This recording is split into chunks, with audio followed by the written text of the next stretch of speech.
ગુજરાત રાજ્યમાં આવેલા 4 શક્તિપીઠ મંદિરો.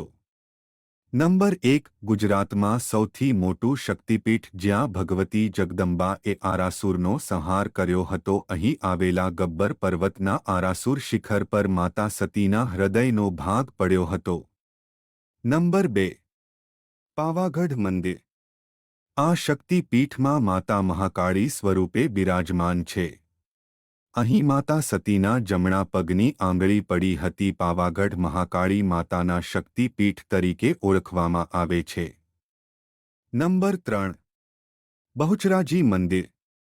આ શક્તિપીઠમાં માતા બહુચરાજી સ્વરૂપે બિરાજમાન છે. અહીં માતા સતીનો ડાબો હાથ પડ્યો હતો. બહુચરાજી બહુચર માતાના શક્તિપીઠ તરીકે ઓળખવામાં આવે છે. નંબર 4. ભરૂચનું અંબાજી શક્તિપીઠ. જેને શક્તિપીઠની માન્યતા મળે હજી 2 વર્ષ જ થયા